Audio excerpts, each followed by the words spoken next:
Hello, and welcome to the first episode of Top Shelf Books. Because it is the first episode, I should warn you that there will be mistakes and blunders, but you can't get to a wonderful 100th episode if you do not try with the first one. So we're giving it a shot here. You can check me out at TopShelf2112 on Tumblr, which will also link you to my other Tumblr, Books in Piles, if you want to sort of follow along with what I'm reading and thinking about in between these lovely posts.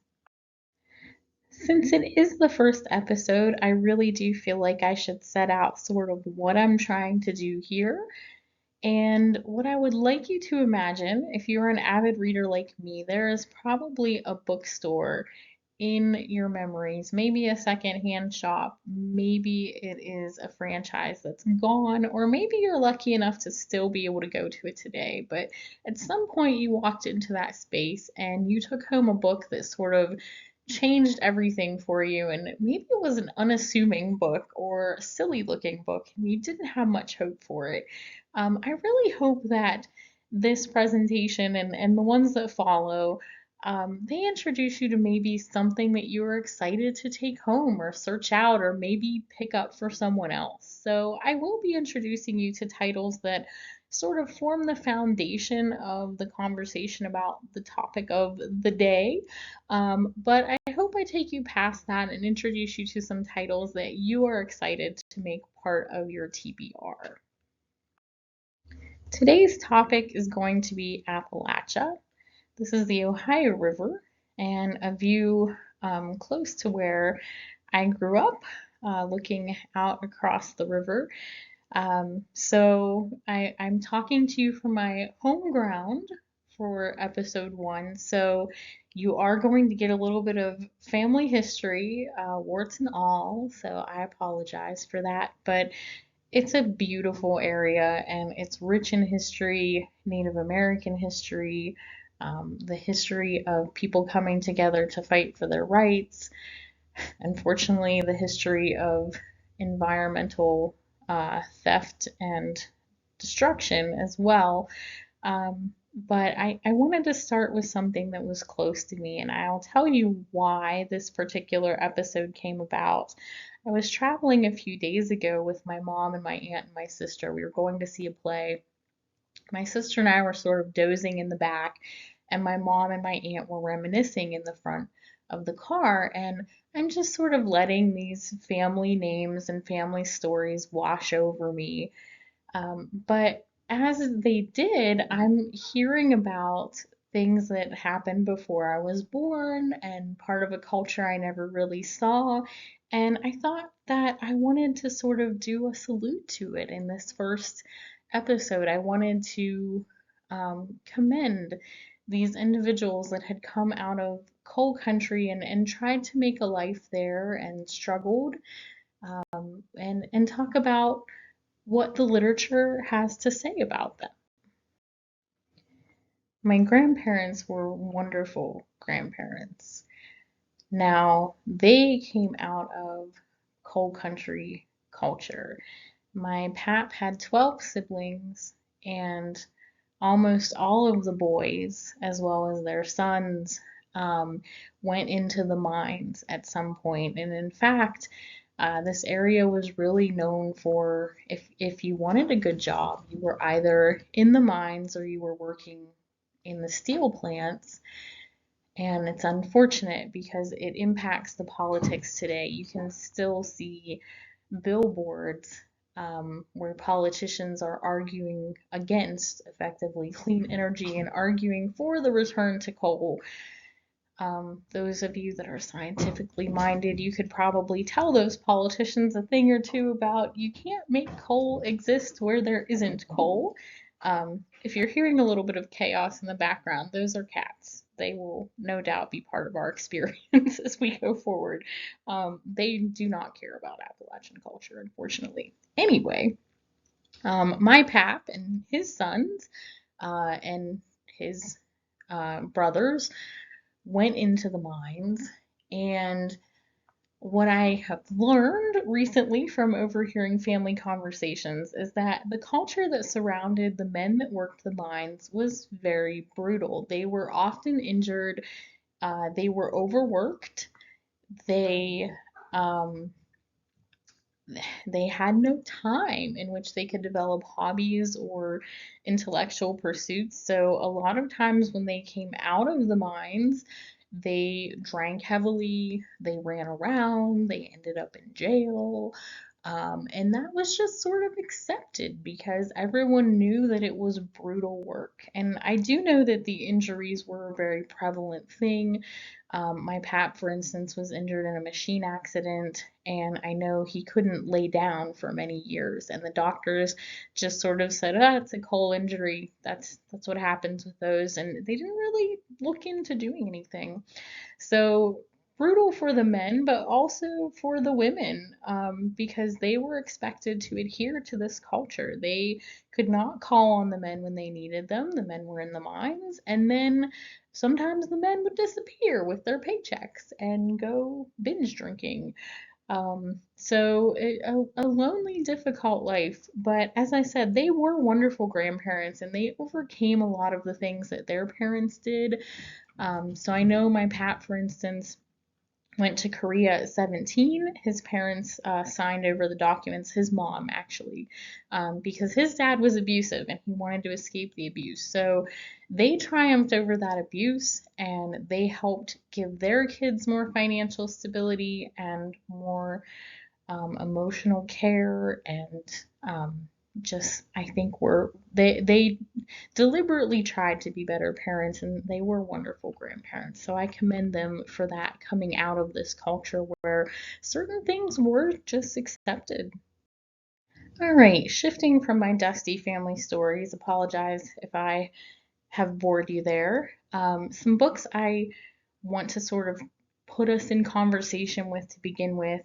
First, I want to recommend Life in the Iron Mills, which is not specifically about mining, but it is a wonderful look into the culture that surrounds the poverty that affects the workers while the owners and managers, of course, do very well for themselves. And it's a wonderful feminist text. Rebecca Harding Davis sort of fell off the literary map for a while, and feminist presses brought her back to the fore. She also had a very interesting relationship with her son as an editor, and it's a wonderful book. So if you've not included it in your reading, it's worth looking at.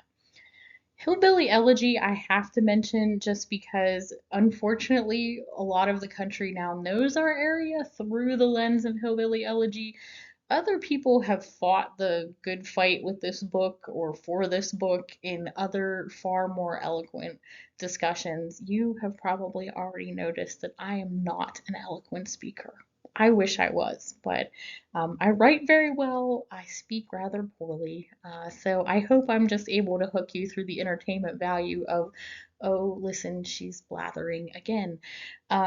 So you can make up your own mind about what you want to do with Hillbilly Elegy, but I will recommend beside it or in its place Appalachian Fall, which is more recent and looks at sort of the economic issues that plague the region and how those tie to the economics of the rest of the nation. So if you're from Appalachia, Appalachian Fall gives you a glimpse of what other people think about us. If you're not from here, maybe a way to lay some stereotypes to rest. A few other texts that are bound to appear if you start researching this topic, so I wanted to just get them out of the way. Appalachian Reckoning is one of those titles that fights it out with Hillbilly Elegy, and Twilight and Hazard shares the subtitle with Appalachian Reckoning. So I wanted to include them just to let you know that they're out there. There are other similar titles as well, but they're not really where we're going to start. Okay, that took a while. I promise in future discussions I will get to the books more quickly. Coal is where you want to start. Barbara Fries's book. if you are wanting to understand this region and the people here and the mining industry, of course, coal is not limited to Appalachia. It's going to look at other places throughout the world. And one of the things I really value about this area, and something you may or may not be aware of, because of the prejudices and the issues with poverty in this area, if you talk to people in the hollows and on top of the hills, you will find in many cases Appalachian folks tend to be quite liberal and will support others that are dealing with prejudice because they know what it is to experience that. So they may not have experienced, for example, racial prejudice, but they will defend and stand with those who are enduring that, which is not to say there is not a history of racism in the Ohio Valley and other places that I have lived. Unfortunately, there is, and there are still pockets of those things, but I think, at least in my own experience, um, when you talk to most people, they are going to defend people who are enduring any kind of prejudice, whether it has to do with sexuality or transness or race. So, and that's something that is really interesting to me in coal is you're going to see that Appalachian life and life in Welsh mining towns, for example, are very similar. So you have these views and these attitudes that get transplanted. A couple of books I had to include have to do with the mining wars. The Devil is Here in These Hills is sort of the key text for that, so wanted to put it on the list. But if you want to supplement or see something that's a little more updated, The Road to Blair Mountain is worth your time. And then I wanted to include an oral history because Appalachian dialects, Appalachian folklore, all very worthwhile. And I take it for granted because I live here, but some things have been passed down from Irish and Scottish roots and preserved. We have lots of wonderful superstitions, and if you're into cryptids and ghost tales, those abound as well. Because when you live in coal country, and have to deal with the horrors of capitalism, you need a good ghost story now and then, right? My pap worked in mine number three, North American Coal Corporation mine number three.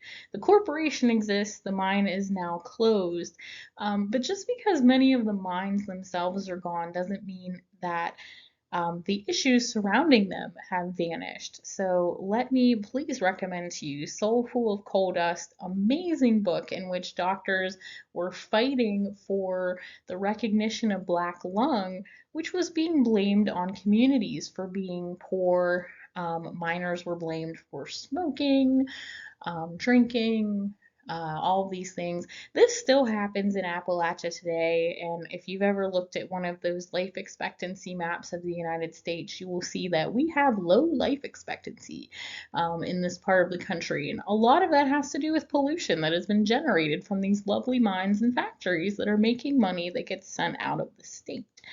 But Soulful Coal Dust is amazing at showing justice being gained for these miners.